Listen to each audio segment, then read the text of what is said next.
Tutto pronto a Chiavari per il Festival della Parola, imponente tensostruttura in piazza Nostra Signora dell'Orto, in 4 giornate un centinaio di eventi, domani flash mob sulla Costituzione. Lo Spirito Santo che si riceve con la cresima è un dono immeritato da cui bisogna lasciarsi plasmare, lo ha ricordato il Papa nella catechesi in piazza San Pietro. Domani solennità del Corpus Domini, a Chiavari la processione da Rupinaro raggiungerà il Santuario dell'Olivo, il cammino richiama quello compiuto da Maria in visita ad Elisabetta. Non barattò mai le ragioni alte del vivere per la sua sicurezza, così l'arcivescovo di Genova ha definito il cardinal Boetto, al quale è stata conferita l'onorificenza alla memoria di Giusto tra le nazioni.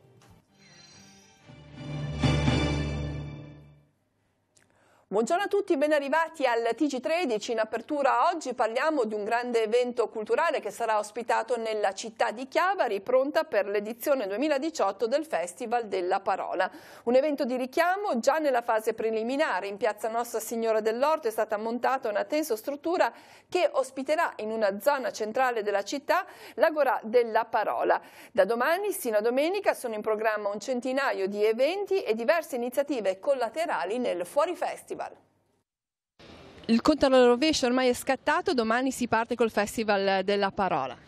Esatto, domani mattina alle 9:30 avremo un bel flash mob con 210 ragazzi della scuola Torre che faranno un flash mob dedicato alla Costituzione italiana in occasione ovviamente dell'anniversario dei 70 anni, quindi una cosa molto bella, d'impatto e soprattutto fatto da giovani. I temi guida di questa edizione?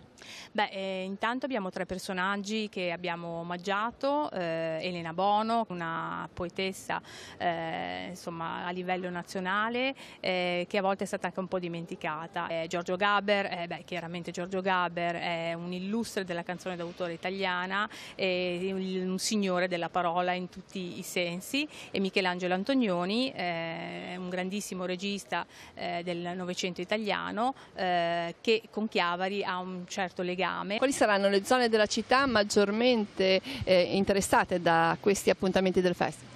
In primis la tensostruttura, l'Agorà della Parola che è alle mie spalle,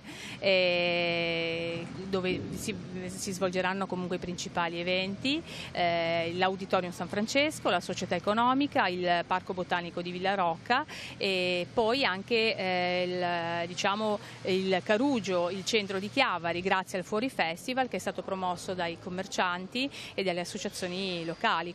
Per la città di Chiavari qual è il ritorno di immagine dall'ospitare questo evento? Indubbiamente è un festival di caratura nazionale, quindi questo è per cercare comunque insomma di crescere anche un po' a livello di immagine, ma sempre guardando il nazionale, che credo insomma la città di Chiavari meriti perché è bellissima ed è giusto magari cercare di portarla un po' alla ribalta. C'è una parola d'ordine per l'edizione 2018? C'è un hashtag FIDP 2018, #Chiavari, #Agorà. Da questa mattina è tornato in direzione Ponente Levante il senso di marcia in corso Genova-Chiavari nel tratto compreso tra Via Fiume e Corso Millo. Il provvedimento era già stato adottato durante i lavori di rifacimento del ponte di Via Castagnola e da oggi è nuovamente in vigore per consentire ai veicoli provenienti da Via Fiume e dalla parte ponente della città di accedere direttamente in Via Millo, decongestionando il traffico di Corso Montevideo e l'intersezione tra Viale Tappani e Corso Millo, spesso teatro di incidenti. Il cambiamento è introdotto in via sperimentale al fine di accertare gli effettivi benefici per il traffico cittadino. Ora apriamo la pagina ecclesiale. L'udienza generale di questa mattina, tenuta in piazza San Pietro, è stata nuovamente dedicata al sacramento della Cresima. Lo Spirito Santo che si riceve con la Cresima, ha spiegato Papa Francesco, è un dono immeritato da cui bisogna lasciarsi plasmare per riflettere Gesù nel mondo di oggi. Francesco ha messo in luce la connessione intima di questo sacramento con tutta l'iniziazione cristiana. I cresimandi sono chiamati infatti a rinnovare le promesse fatte un giorno da genitori e padrini. Sono loro ora a professare la fede della Chiesa e rispondono credo alle domande del Vescovo che a sua volta, tenendo le mani stese sui cresimandi, supplica Dio di infondere su di loro il suo Santo Spirito Paraclito.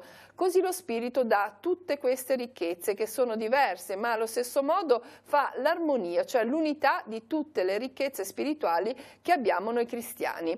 Poi il rito dell'unzione della fronte con il crisma. Il crisma, ha spiegato il Papa, esprime l'azione dello Spirito proprio per le sue proprietà terapeutiche e cosmetiche e per questo assunto per manifestare l'azione dello Spirito. È quindi un sigillo invisibile di questo dono invisibile. Sentiamo un passaggio della catechesi. Lo Spirito Santo è il dono invisibile, elargito, e il crisma è il sigillo visibile. Ricevendo in fronte il segno della croce con l'olio profumato, il confermato riceve dunque un'impronta spirituale indelebile, il carattere che lo configura più perfettamente a Cristo e gli dà la grazia di espandere tra gli uomini il buon profumo. Ascoltiamo l'invito di San Ambrogio ai neoconfirmati. Dice così: ricorda che hai ricevuto il sigillo spirituale e conserva ciò che hai ricevuto. Dio Padre ti ha segnato, ti ha confermato Cristo Signore e ha posto nel tuo cuore quale pegno lo Spirito. È un dono immeritato lo Spirito, da accogliere con gratitudine, facendo spazio alla sua inesauribile creatività. È un dono da custodire con premura, da assecondare con docilità, lasciandosi plasmare come cera dalla sua infuocata carità, per riflettere così Gesù Cristo nel mondo di oggi. Grazie. Ora parliamo della solennità del Corpus Domini che si celebra il giovedì successivo alla festa della Santissima Trinità, rievocando la liturgia della Messa della Cena del Signore del Giovedì Santo. Nelle parrocchie comunemente la processione eucaristica si svolge la domenica successiva. A Chiavari e Rapallo invece i fedeli delle parrocchie cittadine si ritroveranno domani sera in preghiera ed orazione dinanzi al Santissimo Sacramento. A Chiavari quest'anno l'organizzazione è affidata alla comunità di Bacezza. La solennità del Corpus Domini 2018 cade in una data particolare, il 31 maggio, ultimo giorno del mese mariano, in cui si fa memoria della visitazione di Maria ed Elisabetta. Una coincidenza che ha mosso la comunità di Bacezza, a cui è affidata quest'anno l'organizzazione del momento di preghiera, a riproporre un antico percorso che collega la città al santuario mariano posto alle pendici del colle. Portare la processione eucaristica fino al santuario di Bacezza, imitando un po' il viaggio di Maria che portava nel grembo già concepito Gesù e incontrando Elisabetta sul monte. Non è un monte enorme, però è un piccolo segno di un'altura dalla quale Maria da secoli guarda e custodisce Chiavari e la sua fede. La celebrazione inizierà nella chiesa di San Giacomo di Rupinaro, dove i fedeli chiavaresi potranno ritrovarsi per partecipare alla Santa Messa presieduta dal vescovo Alberto Tanasini e concelebrata dai parroci della città. L'Eucaristia sarà alle 20:30 a Rupinaro col vescovo, che farà anche l'omelia nella messa e poi chi vuole si partirà intorno alle 21:30 per questo piccolo pellegrinaggio, processione eucaristica, pellegrinaggio. A questo punto il cammino eucaristico si snoderà attraverso via Descalzi e salita Bacezza per raggiungere il santuario di Nostra Signora dell'Olivo. Qui sul piazzale si terrà l'adorazione e benedizione eucaristica. La partenza da Rupinaro sarà attorno alle 21:30. Lungo il percorso saranno proposte brevi riflessioni. Non sarà lunghissimo, anche se un po' più faticoso, però abbiamo pensato di non fare tante riflessioni se non piccole frasi di Vangelo che ci accompagneranno scandite da qualche ritornello cantato e soprattutto silenzio per contemplare quel Vangelo che nell'Eucaristia è un po' il segno. Per quanti non abbiano la possibilità di partecipare alla processione a piedi, ma desiderino ugualmente unirsi alla preghiera che si terrà sul piazzale del santuario di Bacezza, il Comune ha messo a disposizione un pulmino che partirà da Rupinaro al termine della messa.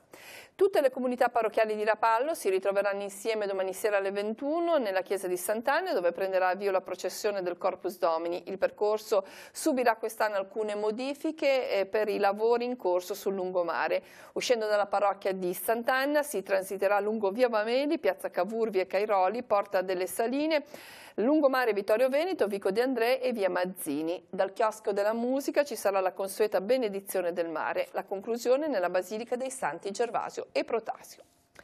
Non ha mai barattato le ragioni alte del vivere per la propria sicurezza. Così l'arcivescovo di Genova, cardinale Angelo Bagnasco, ha definito il cardinale Pietro Boetto, al quale ieri è stata conferita l'onorificenza alla memoria di Giusto tra le nazioni. Secondo il cardinale Bagnasco è un esempio da seguire ancora oggi di rispetto tra le persone. Sicuramente non pensava ad un riconoscimento il cardinal Pietro Boetto mentre aiutava gli ebrei perseguitati nel periodo dell'Olocausto. Gesuita, arcivescovo di Genova dal 1938 al 1946, il cardinal Boetto contribuì a salvare centinaia di ebrei dallo sterminio nazifascista attraverso il suo sostegno alla rete clandestina di aiuti. Il memoriale ufficiale di Israele, lo Yad Vashem, gli ha conferito l'onorificenza di Giusto tra le nazioni per aver agito in modo eroico a rischio della propria vita e senza interessi personali. È il quarto sacerdote di Genova ad aver ottenuto il prestigioso riconoscimento. Boetto, ha ricordato il cardinal Bagnasco in occasione della cerimonia di ieri a Palazzo Tursi, non ha mai barattato le ragioni alte del vivere come pastore e come uomo, esponendosi e rischiando la propria incolumità e la propria sicurezza. Un insegnamento per tutti noi, ha detto Bagnasco, in un mondo dove sembra mancare una base ideale comune, dove sono forti il rischio di disgregazione e l'incapacità di affrontare le sfide di oggi. È un crimine, ha ricordato l'arcivescovo di Genova, quando per vivere si rinuncia alle ragioni del vivere. Boetto non l'ha fatto, umile di origini ma molto intelligente, invita tutti a proseguire sulla strada del reciproco rispetto, lui che non fu indifferente al dolore umano.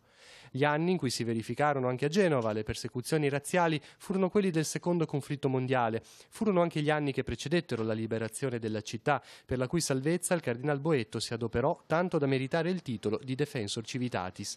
Le due imprese in aiuto agli ebrei e alla città si intrecciarono tra loro e videro il cardinale impegnato non solo nell'ordinaria attività pastorale, ma anche in prima linea nel sostegno ai poveri, agli ebrei perseguitati e nella ricostruzione della pace.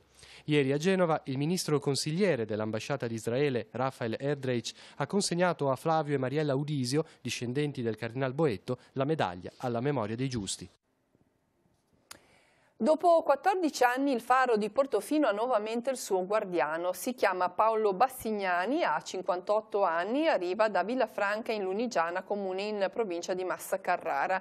La sua permanenza all'interno di uno dei luoghi simbolo del borgo è stata sancita attraverso un accordo siglato dal sindaco Matteo Viacava e dal comandante del porto Massimiliano Bei. Il presidio sulla scogliera più amata e romantica di Portofino non aveva un custode fisso dall'estate del 2004. Un giorno speciale importante, ha commentato il sindaco Viacava. La figura del guardiano è molto amata dai portofinesi, soprattutto dai bambini. Celebre la foto degli anni 50 in cui Don Giussani, fondatore di Comunione e Liberazione, venne immortalato insieme ai propri ragazzi al faro di Portofino.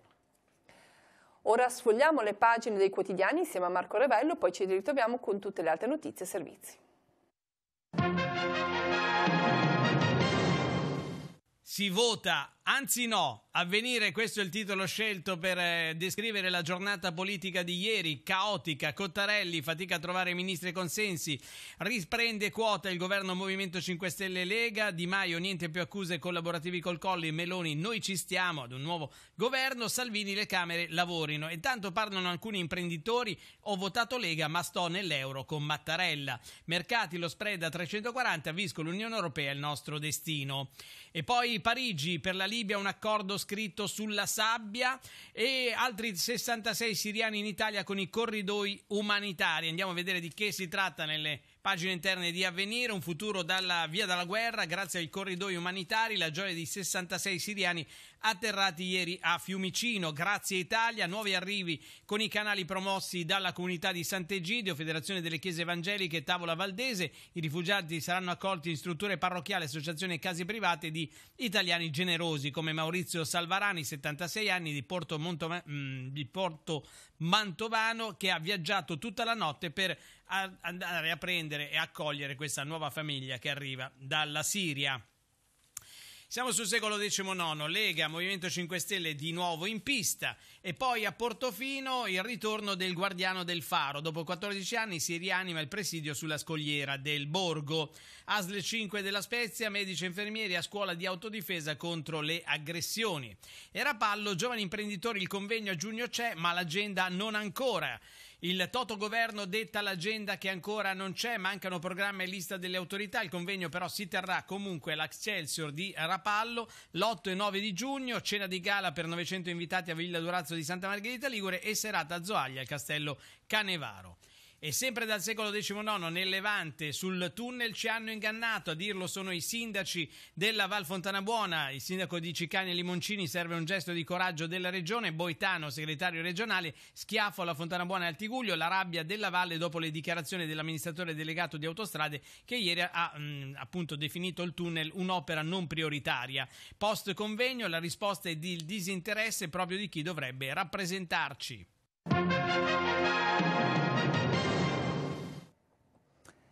La cronaca: a Lavagna una 43enne è stata sorpresa da un equipaggio dei carabinieri di Sestri Levante mentre conduceva la propria auto con un tasso alcolemico pari a 1,03 grammi litro. La donna è stata denunciata per guida in stato di ebbrezza e la patente le è stata ritirata. Andiamo ora in redazione per gli altri aggiornamenti. Per noi oggi Maurizio Garreffa. Grazie Cristina, un saluto a tutti. Nel 2017 la raccolta differenziata a Sestri Levante ha raggiunto il 76,67%, un piccolo passo avanti rispetto all'anno prima, quando il Comune aveva raggiunto il 75,76%.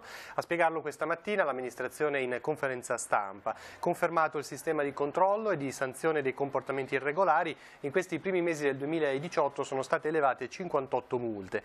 Inoltre, conclude la nota, il mercato del riuso e il centro di raccolta urbano continuano a registrare una buona frequentazione. È tutto, la linea allo studio. Grazie, rimaniamo a Sestri Levante perché la città si prepara ad accogliere gli appuntamenti del premio e del Festival Andersen. Si conferma a misura di bambino la città dei due mari, ma va incontro anche ai gusti degli adulti con spazi di riflessione e momenti dedicati all'arte e allo spettacolo. Il testimone del premio quest'anno sarà Dario Brunori. Infine la sezione Realtà del Mondo sarà dedicata a Medici Senza Frontiere. 51 edizioni del premio letterario Hans Christian Andersen e 21 del festival. La culla narrativa di Sestri Levante è pronta ad accogliere la kermesse di giugno, corredata da oltre 100 appuntamenti. Previsti grandi ospiti, Dario Brunori, Michael Nyman, e collaborazioni con il Festival della Scienza, il Teatro della Tosse, l'Orchestra del Teatro Carlo Felice e Visit Denmark. Musica, arte e spettacoli per divertire grandi e piccini, ma anche come strumento di riflessione. La sezione Realtà dal Mondo, infatti, è dedicata quest'anno al dramma siriano e prevede un presidio di Medici Senza Frontiere. I volontari saranno presenti sulla piazza del Comune a Sestri Levante il 9 e il 10 giugno dalle 14.30 alle 18. I bambini potranno entrare nel vivo delle operazioni umanitarie con visori in 3D che li proietteranno a 360 gradi nei progetti attivati in 80 paesi del mondo. Un modo per riflettere su parole come guerra, fuga e povertà. I bambini oggi si fanno toccare da questi temi così grandi rispetto a loro. I bambini si fanno toccare più degli adulti, non sembra impensabile, però i bambini si fanno toccare molto, soprattutto qui all'Andersen. Noi siamo presenti all'Andersen ormai da svariati anni e i bambini sono veramente la base, i bambini si fanno toccare veramente tanto. Momento clou del festival per Medici Senza Frontiere sarà la presenza di Diego Manzoni, che porterà la sua testimonianza di anestesista in Siria domenica 10 giugno alle 18.30 in Baia del Silenzio. Medici Senza Frontiere vuole portare la testimonianza dei suoi operatori umanitari, come appunto Diego, alle persone per appunto raccontare quello che hanno visto e quello che viene fatto dai nostri medici. Diego Manzoni è uno dei rappresentanti della campagna Umani. Potete trovare le sue parole appunto sul nostro sito e trovare la sua videotestimonianza. Se avete voglia potete venire qui all'Andersen per appunto scoprire meglio e incontrarlo di persona, eventualmente parlare con lui e discutere delle sue emozioni e appunto di quello che ha provato quando era in missione.